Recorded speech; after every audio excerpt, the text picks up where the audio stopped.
The elderly man in maintenance coveralls was mopping the executive floor when I arrived for my first day as regional manager.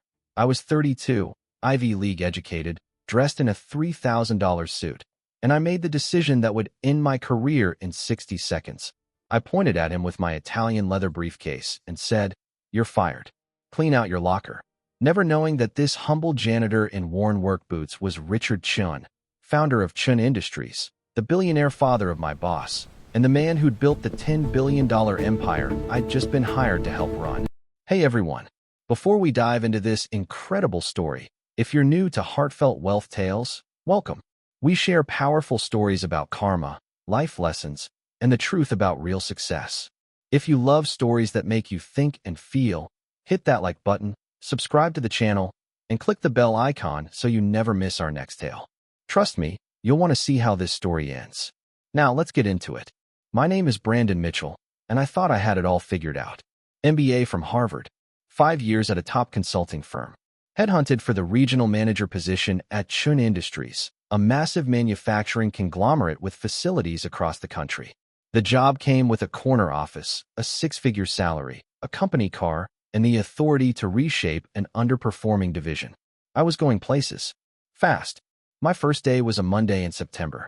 I arrived at the headquarters building at 6:45 a.m., 15 minutes early because punctuality shows dominance. The building was sleek, modern, 15 stories of glass and steel in the downtown business district. I walked through the lobby in my custom suit, my $400 shoes clicking on marble floors, my leather briefcase swinging confidently. I was ready to make an impression, to show everyone that the new regional manager was here to shake things up. The elevator took me to the 14th floor, the executive level. When the doors opened, I saw him. An elderly Asian man, maybe 75 or 80, wearing maintenance coveralls with Chen Industries stitched on the pocket. He was mopping the hallway floor, moving slowly, methodically, his weathered hands gripping the mop handle. He looked up when I stepped out of the elevator and smiled. "Good morning. You must be new here." His friendliness irritated me immediately. I was an executive. He was maintenance staff. There was a hierarchy, and he needed to understand it. "I'm the new regional manager," I said coldly, not returning the smile. "And you're blocking the hallway to my office." "Oh, sorry about that." He moved the mop bucket aside. "I'm almost finished here. Just trying to get everything clean before the executives arrive." "Well, I'm here now, so you can finish later." I stepped around him, careful not to let my expensive shoes touch the wet floor. "What's your name?" "Richard," he said simply. "Well, Richard, I expect the executive floor to be cleaned before 6:30 a.m., not during business hours. Understand? I'll remember that. Welcome to Chen Industries, Mr. Mitchell." Brandon Mitchell. I didn't offer my hand. Why would I? He was the janitor. I walked to what I assumed was my office, corner suite, as promised, and spent the first hour reviewing files, making notes, planning changes. At 8 a.m., I scheduled my first meeting with the division heads to establish authority and set expectations. Around 9 a.m., I left my office to grab coffee from the executive break room. Richard was there, refilling paper towels in the dispenser. He looked up and smiled again. "How's your first morning going, Mr. Mitchell?" "It would go better if maintenance staff weren't constantly in the executive areas during business hours," I snapped. "Don't you have bathrooms to clean?" Something flickered in his eyes. Hurt, maybe, or disappointment, but he just nodded. "You're right. I'll get out of your way." "See that you do." I poured my coffee and returned to my office, satisfied that I'd established appropriate boundaries. At 10 a.m., my assistant Karen, a woman in her 50s who'd been with the company for 20 years, knocked on my door. "Mr. Mitchell, I wanted to brief you on some company protocols before your meeting with the division heads." "I don't need a briefing. I know how to run a meeting." "Of course, sir. But there are some specific people you should be aware of." "Karen, I appreciate your concern, but I was hired to bring new ideas and fresh leadership. That means doing things my way, not getting bogged down in how things have always been done." "Understood." She looked uncomfortable. "Yes, sir. But about Richard, the janitor? What about him?" "He's not exactly. If this is about me telling him to clean during appropriate hours, that's non-negotiable. I don't want maintenance staff wandering around the executive floor during business hours. It's unprofessional." "Mr. Mitchell, you don't understand." "I understand perfectly. Now, is there anything else?" I have a meeting in 20 minutes, and I need to prepare. Karen hesitated, clearly wanting to say more, but I turned back to my computer in dismissal. She left quietly, closing the door behind her. At 10:30, I headed to the large conference room for my first meeting with division heads. 8 people were already seated, the leaders of various departments, all older than me, all with decades of experience. I could see the skepticism in their eyes. The new guy? The outsider? The Harvard MBA who thought he knew better? Perfect. I loved proving skeptics wrong. Good morning, I said, taking my seat at the head of the table. I'm Brandon Mitchell, your new regional manager. I've spent the morning reviewing our numbers, and frankly, I'm not impressed. This division has been underperforming for 3 quarters. That stops now. I clicked through my presentation. All the ways they'd been failing, all the changes I'd be implementing, all the standards I'd be enforcing.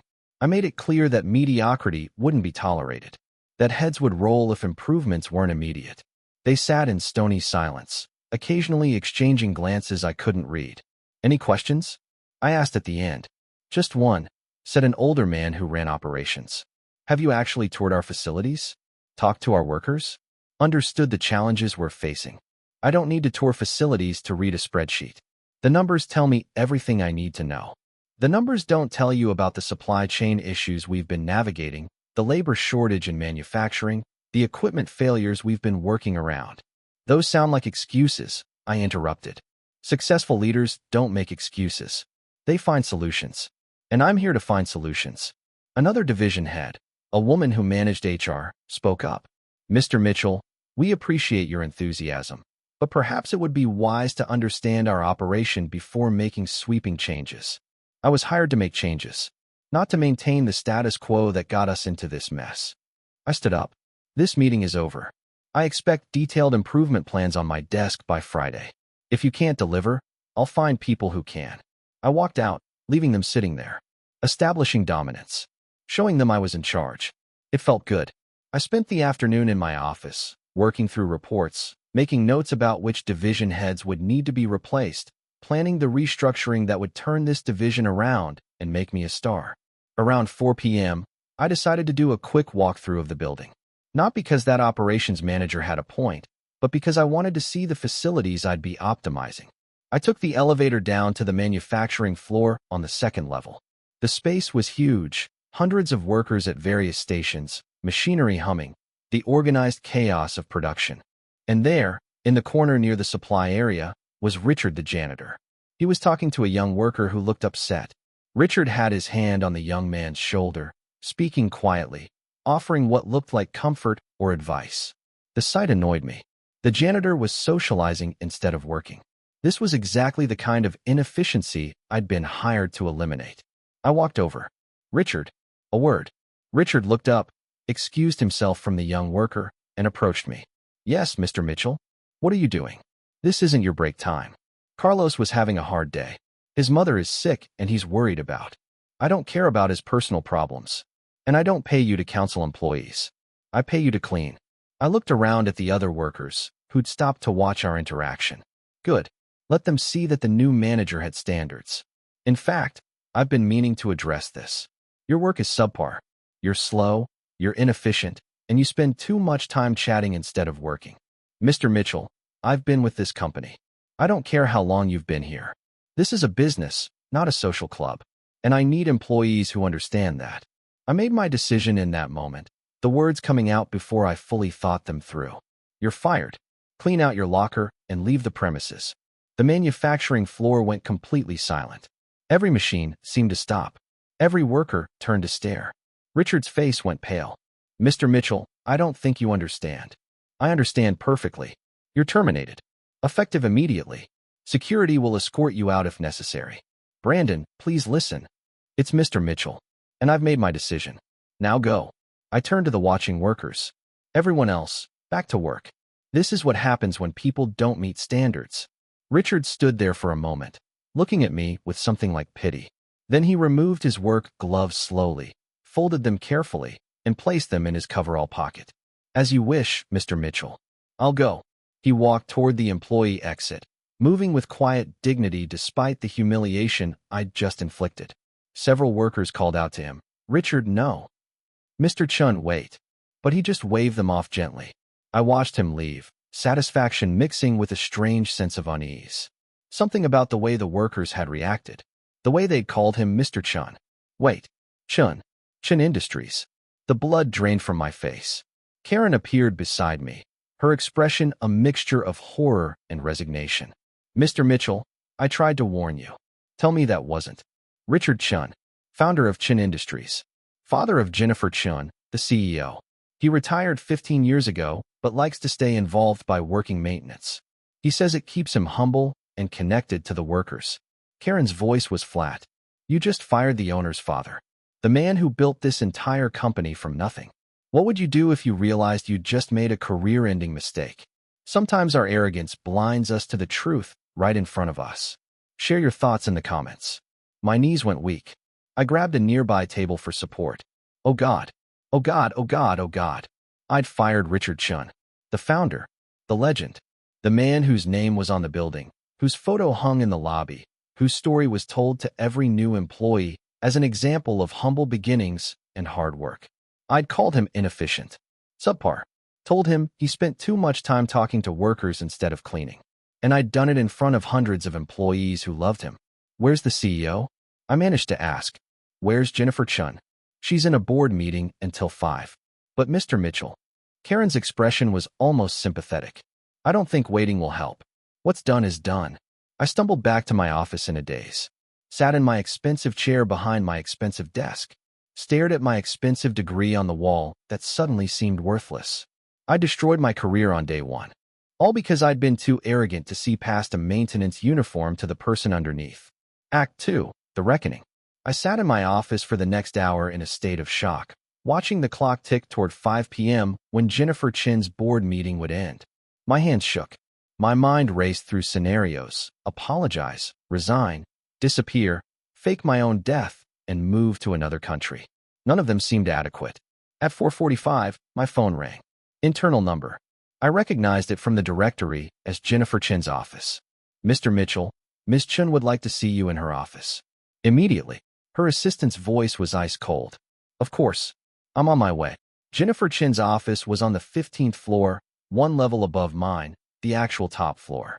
I took the elevator up with my stomach in knots, my mouth dry, my expensive suit suddenly feeling like a costume I had no right to wear. Her assistant, a stern woman in her 60s, gestured toward the closed door without a word. Just pointed, her face a mask of professional disapproval. I knocked. Come in. Jennifer Chen's office was 3 times the size of mine, with floor-to-ceiling windows overlooking the city. She sat behind a massive desk, early 50s, elegant in a black suit, her expression unreadable. And beside her desk, sitting in a chair, wearing fresh clothes but still somehow looking diminished, was Richard Chen. My stomach dropped through the floor. Mr. Mitchell, Jennifer said, her voice controlled but vibrating with fury. Sit down. I sat. Do you know who this man is? Yes, ma'am. I just found out. Richard Chen, your father, the founder of Chen Industries. And what did you do to my father today? I fired him. The words came out barely above a whisper. I thought he was. I didn't know. I'm so sorry. You didn't know? Jennifer's voice was sharp now, anger breaking through. You didn't know because you didn't ask. You didn't care. You saw an elderly man in maintenance coveralls and made assumptions. You saw someone you considered beneath you and treated him accordingly. Miss Chen, I made a terrible mistake. You made several terrible mistakes. Let me list them. She pulled up something on her computer. You arrived this morning and immediately spoke rudely to my father. You refused to shake his hand. You ordered him around like he was invisible. You rejected Karen's attempt to brief you. She tried to tell me. I admitted. I wouldn't listen. No, you wouldn't. Because you assumed you knew better than a woman who's been with this company for 20 years. Then you conducted a meeting with division heads where you insulted their work, rejected their input, and threatened their jobs, all without understanding a single thing about our actual operation. I was trying to establish authority. You were trying to show off, Jennifer interrupted. You were trying to prove you're smart and tough and in charge. And in doing so, you revealed that you're actually insecure, ignorant, and cruel. The words hit like physical blows. But she wasn't wrong. And then, Jennifer continued, her voice rising. You walked onto our manufacturing floor and publicly humiliated and fired my father. In front of workers who've known him for decades. Workers who love and respect him. Workers who watched you treat him like garbage. I didn't know. Stop saying you didn't know. Jennifer slammed her hand on the desk. You didn't know because you didn't care to know. You saw someone you thought had no power and treated him accordingly. That tells me everything about your character. I looked at Richard, who'd been silent through all of this. Mr. Chen, I'm so deeply sorry. I was arrogant and wrong, and I have no excuse for how I treated you. Richard studied me with those clear, intelligent eyes that I should have paid attention to that morning. Brandon, may I call you Brandon? Of course, sir. Do you know why I work maintenance? Richard asked. After building this company, after becoming wealthy beyond anything I dreamed of as an immigrant kid working in a factory, why do I mop floors? To stay humble? I guessed. Partly. But mostly because it's the only way to really see a company. The executives in their corner offices, they see spreadsheets and reports. I see people. I talk to the workers. I learn what they need, what problems they're facing, what ideas they have. I stay connected to the heart of this business. He leaned forward. This morning, I met you, the new regional manager, and I saw everything I needed to see in 30 seconds. I saw a young man who values appearance over substance, who believes authority comes from titles and fear rather than respect and competence, who treats people as disposables rather than as human beings with dignity. You're absolutely right, I said quietly. The young man I was talking to when you fired me, Carlos. His mother has cancer. He's been working double shifts to pay for her treatment. This morning, he learned she's going into hospice. He was breaking down, scared and heartbroken, and I was trying to help him. That's what you interrupted to fire me for being inefficient. The shame hit me like a wave. I didn't know. Because you didn't ask. Didn't care. Just assumed. Richard shook his head. I've built this company on one principle, Brandon. People matter. Not just profit, not just efficiency, not just the bottom line. People. The workers who make our products, the customers who buy them, the community we serve. You violated that principle in your first 6 hours here. I know. I'm so sorry. If I could take it back. You can't, Jennifer said. Brandon, you're fired. Effective immediately. Security will escort you from the building. You'll receive 2 weeks severance despite being here less than a day, because that's how we treat people at Chen Industries. Even people who don't deserve it. I'd expected it, but hearing the words still hurt. I understand. May I say something before I go? Jennifer gestured permission. Everything you've both said is true. I was arrogant, insecure, cruel. I treated people badly because it made me feel powerful. I made assumptions based on appearances and never questioned whether those assumptions were accurate or fair. I looked at Richard. Sir, you built something incredible here. A company that values people, that treats them with dignity. I didn't understand that. I didn't understand a lot of things. And I'm genuinely sorry. Not just because I got caught or because I'm being fired, but because I hurt you and disrespected everything you built. Richard was quiet for a moment. Then he turned to his daughter. Jennifer, give us the room for a minute. Jennifer looked surprised. Dad, please. Just a minute. She left reluctantly, closing the door behind her. Richard gestured to a chair closer to his. I moved over, sitting across from him like a student called to the principal's office. Brandon, how old are you? 32. Harvard MBA? Yes, sir. Top of your class, I assume? Second. And you've been successful in consulting?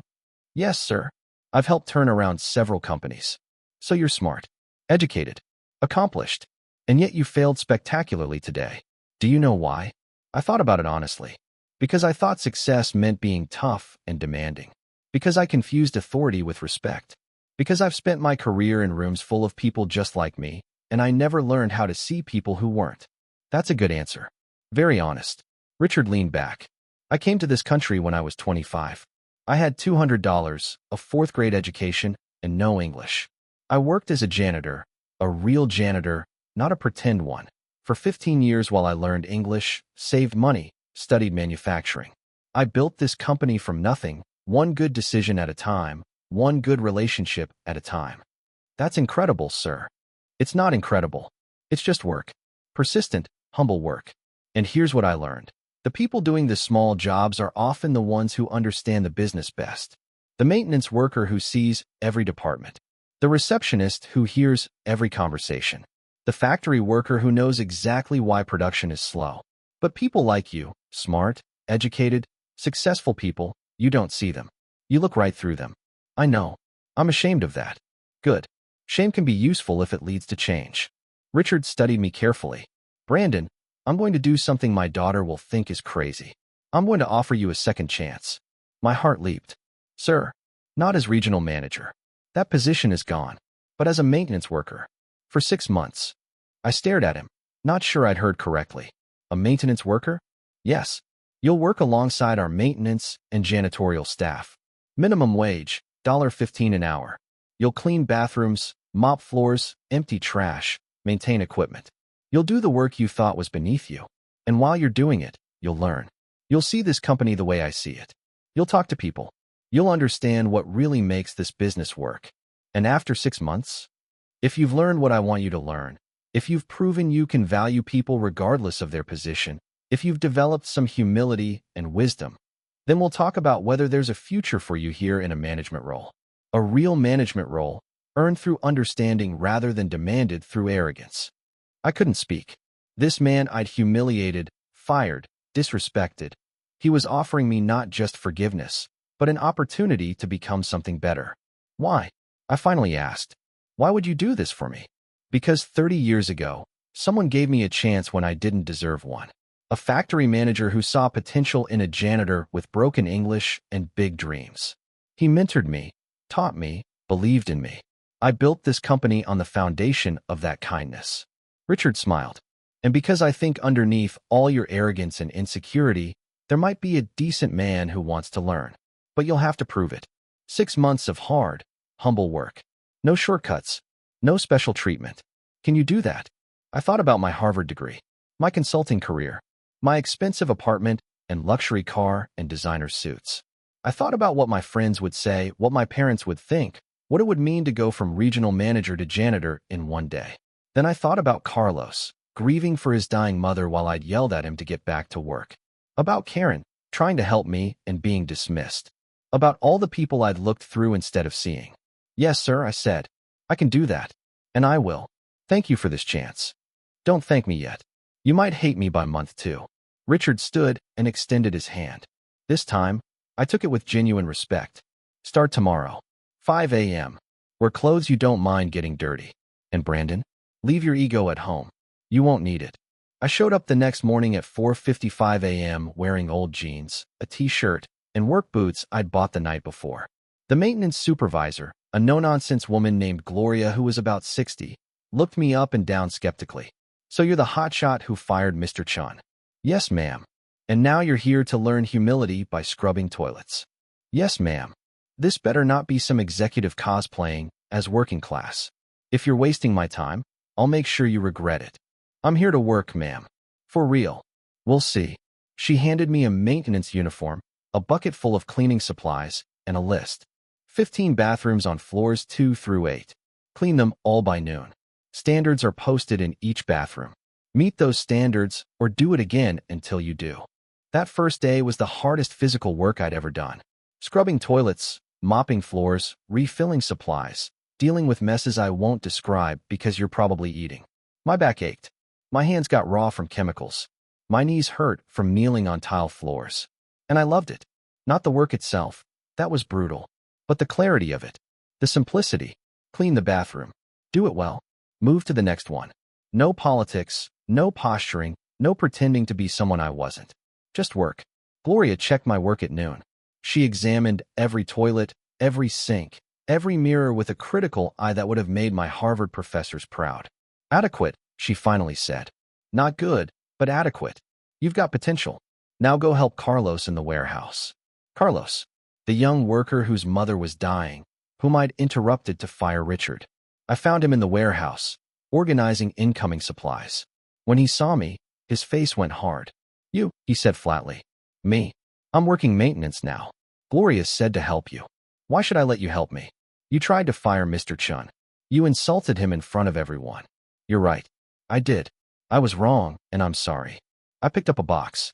Where does this go? Carlos studied me suspiciously. 3rd shelf, section B. But I don't need your help. Maybe not. but I need to give it. To make up for being such a jerk yesterday. We worked in tense silence for an hour. Then Carlos spoke. Mr. Chen is the best man I've ever known. When my mother got sick, he personally called the hospital to make sure she got the best care. He set up a fund for employees with medical emergencies. He remembered my name after meeting me once. And you treated him like trash. I know. I treated him the way I'd treated a lot of people. Like they didn't matter because they weren't important enough. I set down another box. How is your mother? She's comfortable. That's all we can hope for now. I'm sorry. I'm so sorry for your loss. Don't apologize to me. Apologize to Mr. Chen. Really apologize. Not with words, but with how you act. That's what I'm trying to do. Over the following weeks, I learned what real work looked like. I cleaned executive offices at 5 a.m. before anyone arrived and saw the mess that important people left behind. Papers everywhere, old coffee cups, trash that never made it to the bin. They expected someone else to clean up after them because they were too important to clean up after themselves. I maintained equipment on the manufacturing floor and learned that the workers had brilliant suggestions for improving efficiency that no one in management had bothered to ask about. I ate lunch in the break room with people who worked 2 jobs to support their families, who saved for months to afford a nice dinner out, who found joy in small things because small things were all they could afford. I learned names, hundreds of them.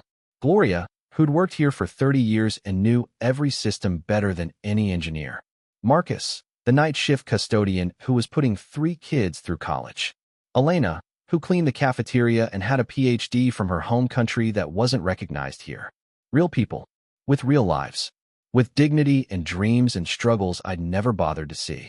Richard visited the maintenance area regularly, usually in the early morning before executive hours.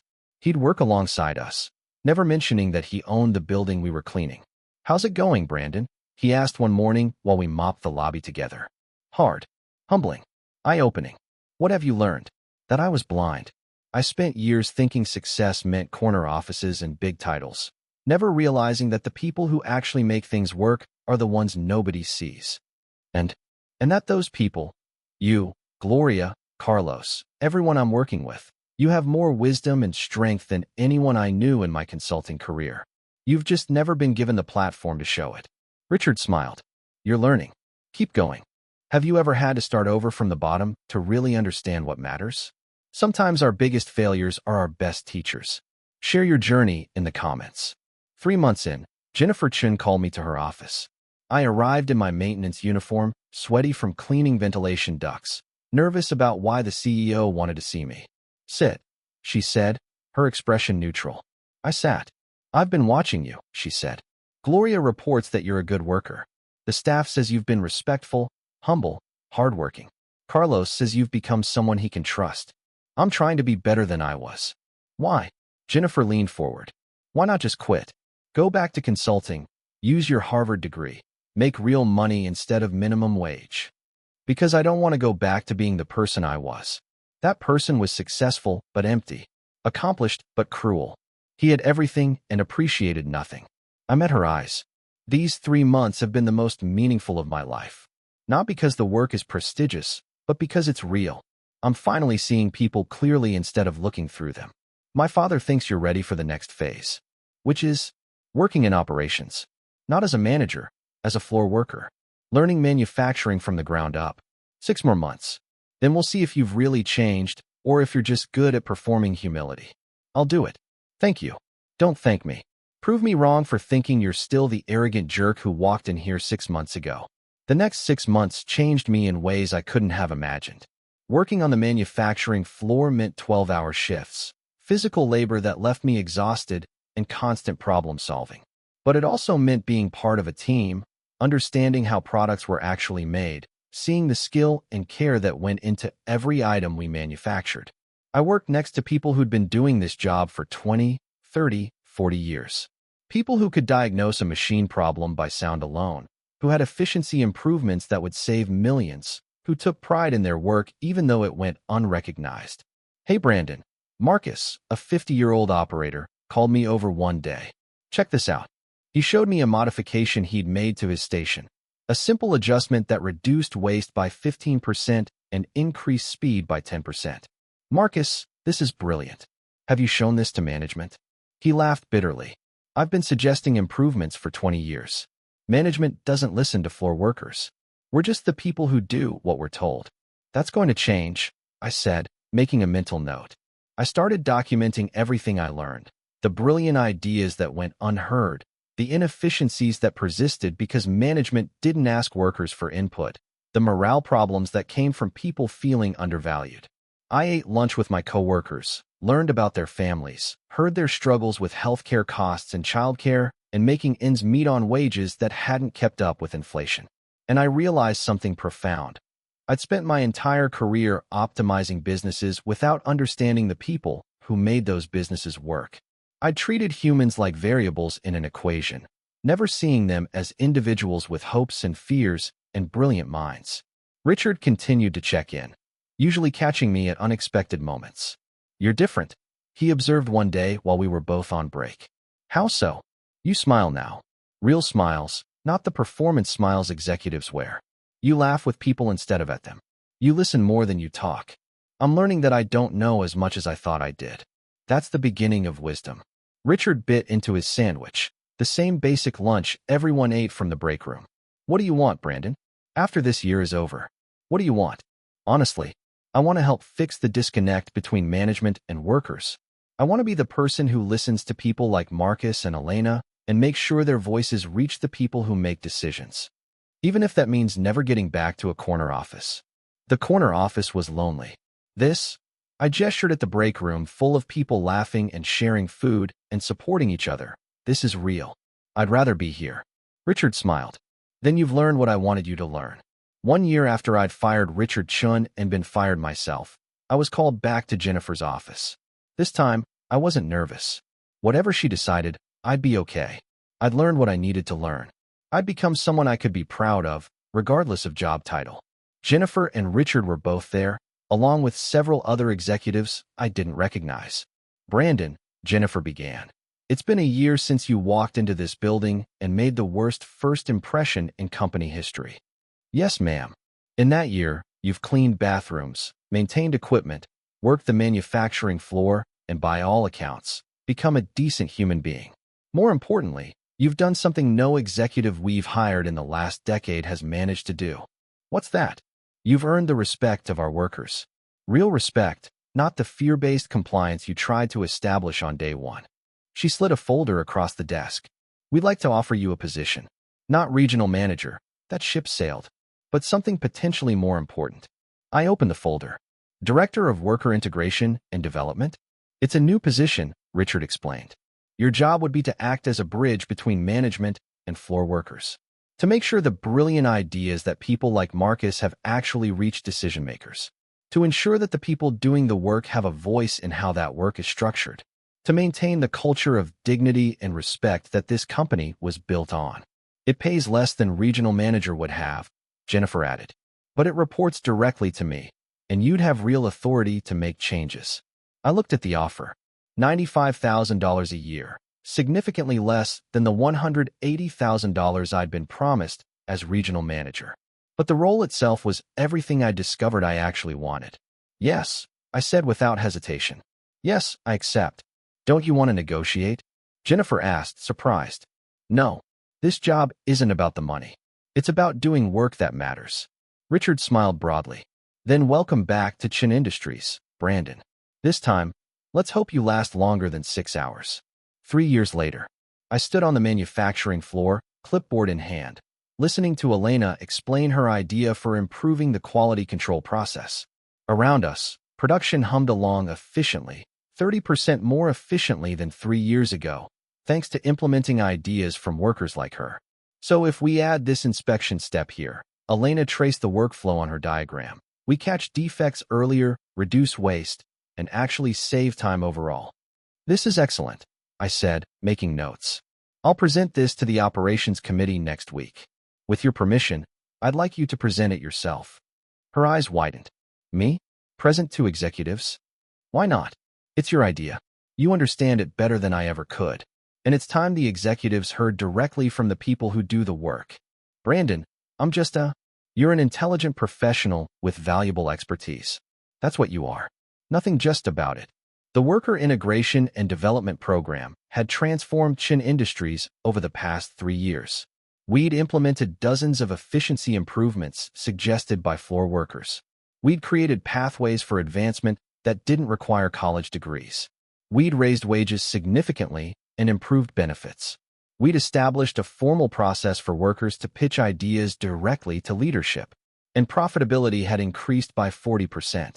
Turned out that when you treated people with dignity, listened to their ideas, and gave them reasons to care about the company's success, they did incredible work. Jennifer had been skeptical at first, but the numbers convinced her. Now she was a true believer in the model. Brandon, Carlos jogged over, now a shift supervisor after completing the leadership training program I'd helped design. Got a minute? We've got a new manager starting today in logistics. Young guy, fresh MBA.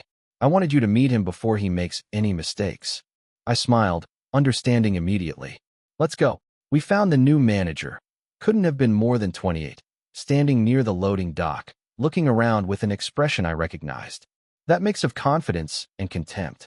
That assumption that his education made him superior to everyone around him. I'd worn that expression once. You must be Kevin, I said, extending my hand. I'm Brandon Mitchell, Director of Worker Integration. This is Carlos Rodriguez, one of our shift supervisors. Kevin shook my hand, but barely glanced at Carlos. Nice to meet you. I'm excited to optimize operations here.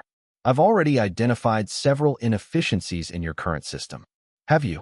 I kept my voice neutral. What have you identified?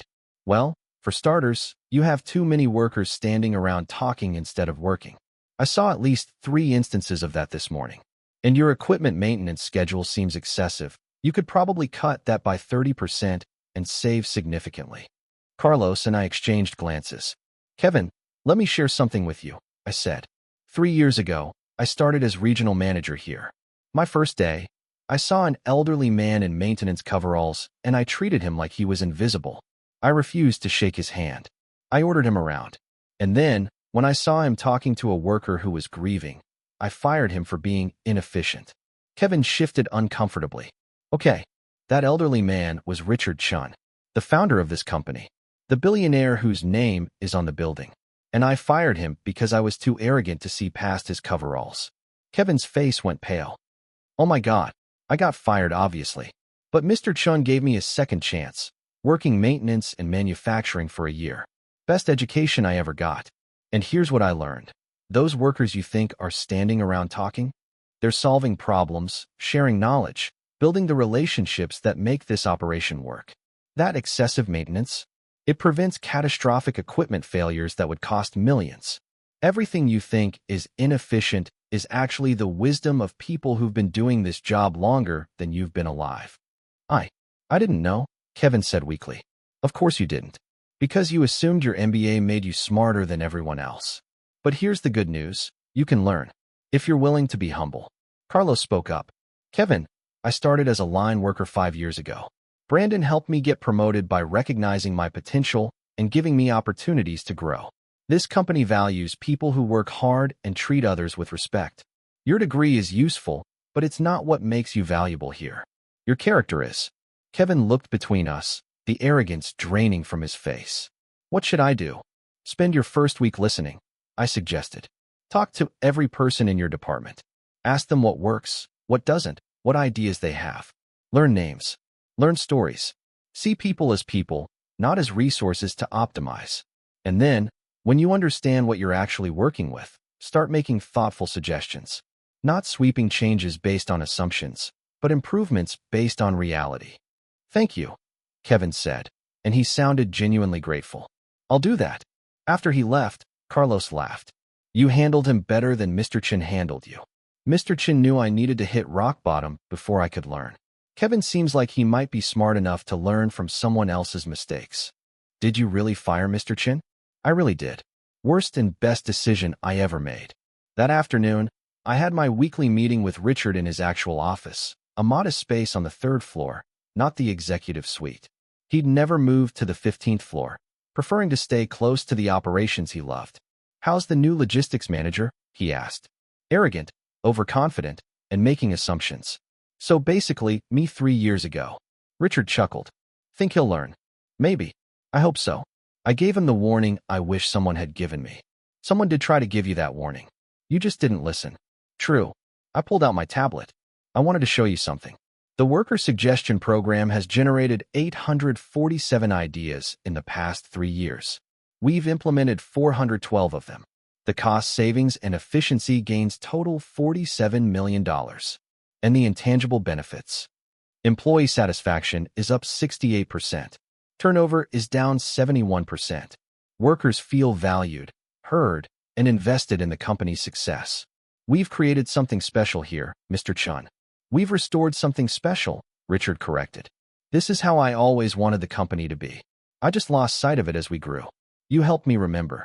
You gave me a second chance when I didn't deserve one. This is the least I can do.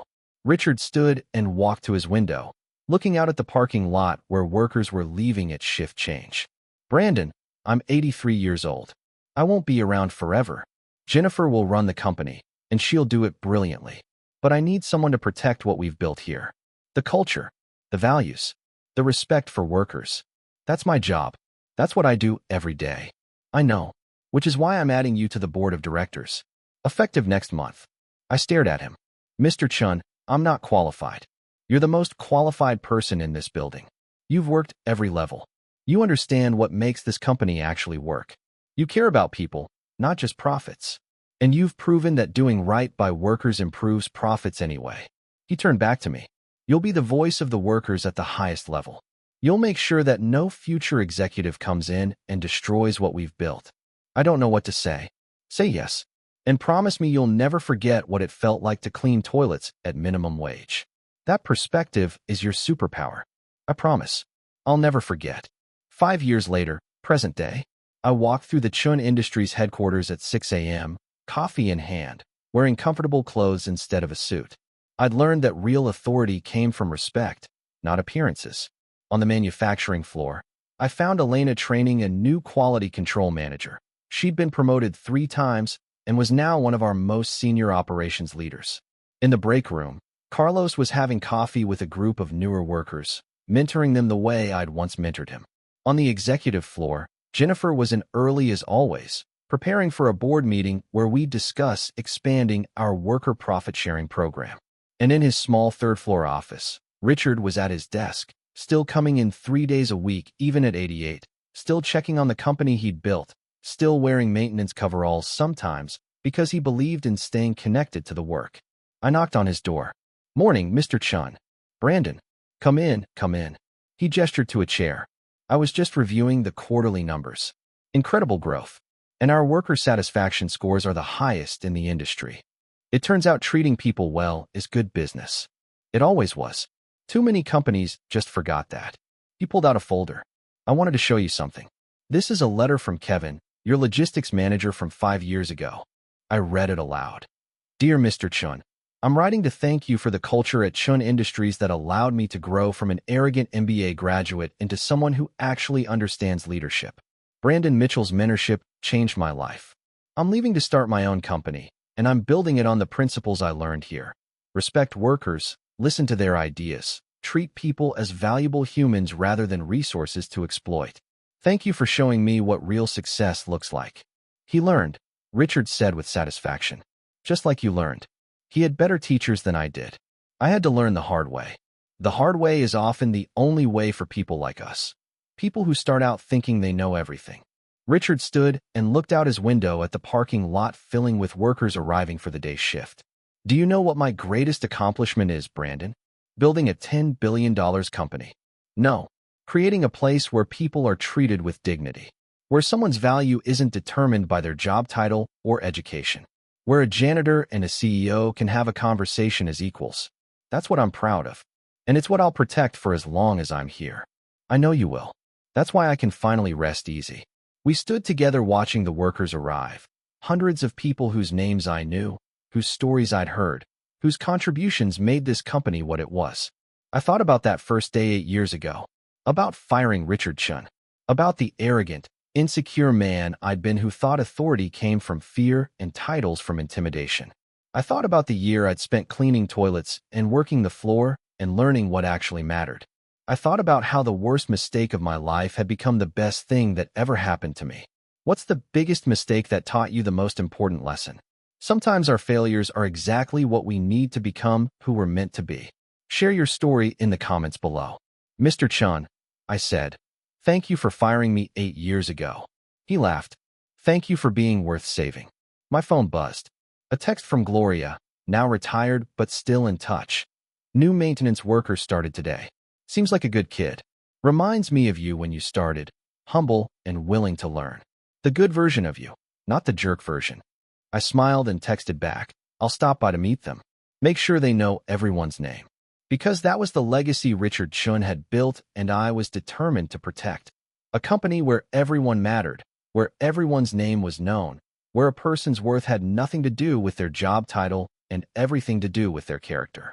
I'd learned that lesson the hard way, but I'd learned it. And now it was my job to make sure nobody else had to learn it by firing the founder. 10 years after that fateful first day, I was giving a speech at a business leadership conference. The topic, how humility transformed my career and company. The audience was full of young executives, Harvard MBAs, Stanford graduates, rising stars in their industries. They looked at me with the same arrogant confidence I'd once worn. I began. 10 years ago, I walked into my first day as regional manager at Chen Industries wearing a $3,000 suit and carrying more arrogance than qualifications. I saw an elderly man in maintenance coveralls mopping the floor, and I treated him like he was invisible. That man was Richard Chen, founder of the company, billionaire, and the humblest person I've ever met. I spoke rudely to him, refused to shake his hand, and then, in front of hundreds of workers, I fired him for being inefficient. I destroyed my career in 6 hours. But Richard Chen gave me a second chance. He offered me a job working maintenance for minimum wage for 1 year. No corner office, no executive perks, just honest work and the opportunity to learn what I should have known all along, that a person's value has nothing to do with their title or appearance. I clicked to a slide showing me in maintenance coveralls, mopping a floor. This was me 1 month into my second chance. Exhausted, humbled, and learning more about business than I'd learned in my entire MBA program. Another slide, me working the manufacturing floor alongside line workers.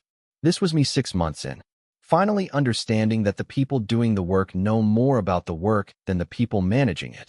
A final slide, me at a board meeting, sitting next to Richard Chen.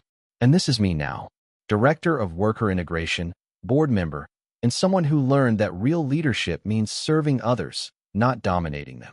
I looked out at the audience of young executives. How many of you have ever worked minimum wage? Raised your hand. About 30% of hands went up. Keep them up. How many of you still remember what that felt like?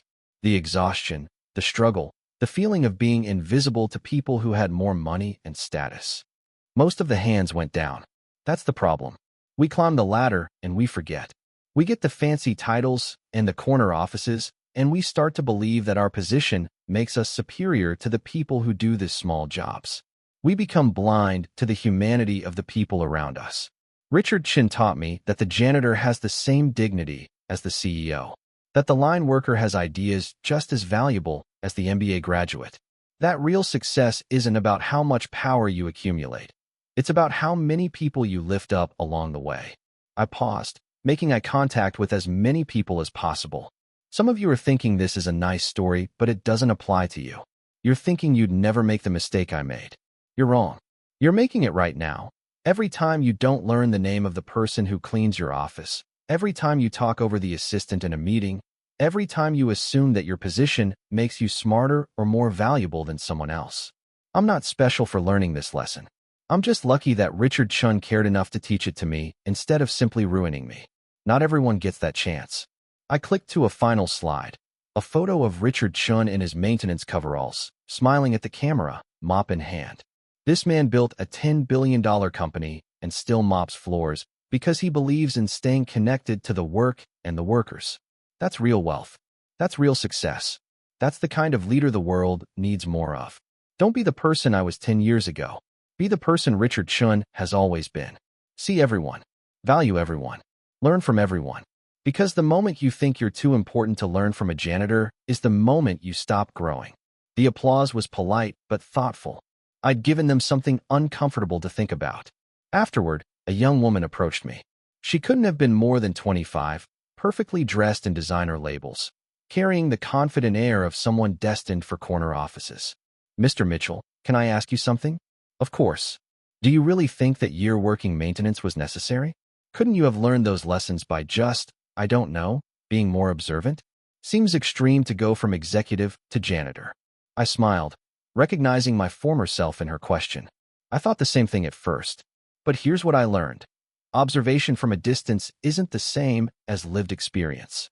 I could have read books about empathy, taken classes on worker relations, observed the maintenance staff from my corner office, but I wouldn't have really understood.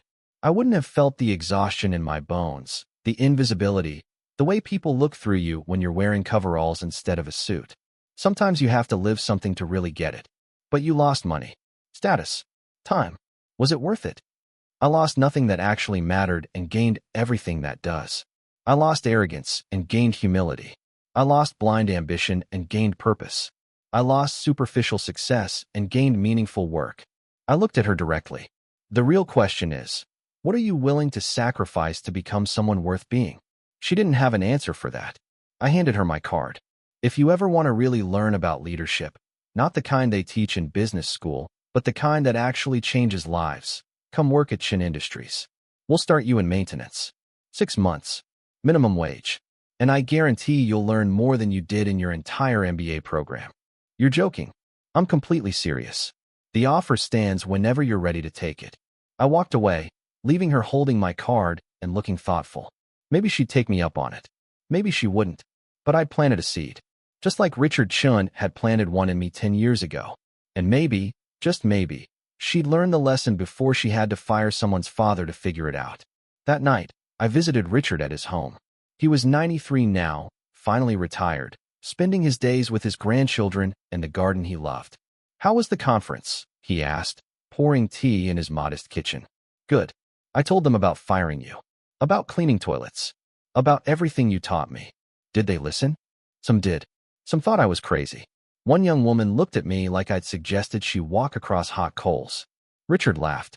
"Some people have to learn the hard way. Some never learn at all. The important thing is that you're teaching. You're passing it forward. Because you passed it to me. And someone passed it to me. That's how wisdom works. Each generation teaches the next, if they're willing to learn." We sat in comfortable silence, drinking tea. Two men who'd learned that real wealth had nothing to do with bank accounts and everything to do with character. "Mr. Chen," I said finally, "what made you decide to give me that second chance? After how I treated you, you could have just destroyed me. Why didn't you?" He thought for a long moment. "Because I saw something in you that you couldn't see in yourself. Underneath all the arrogance and insecurity, there was a decent person who wanted to matter, who wanted to build something meaningful. You just didn't know how yet. And because 30 years earlier, someone had seen that in me. A factory manager who looked at a janitor with broken English and saw potential. He mentored me, believed in me, gave me chances I didn't deserve. I built my company on the foundation of that kindness. How could I not do the same for you? I'll never be able to repay you. You already have. By becoming someone worth saving.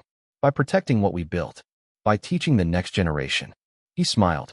"And by not firing any more company founders. That's a promise I can keep."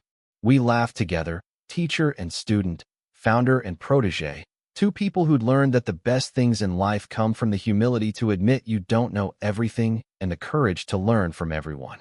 I'd fired the janitor who owned the company, and he'd given me the education of a lifetime. Real leadership isn't about domination, it's about service. Real success isn't about climbing over others, it's about lifting them up. And real wealth isn't measured in dollars, it's measured in the lives you've touched and the legacy you leave behind. What will your legacy be? Thanks for watching. Don't forget to hit that like button, subscribe to the channel, and click the bell icon so you never miss our next tale. God bless you. Bye.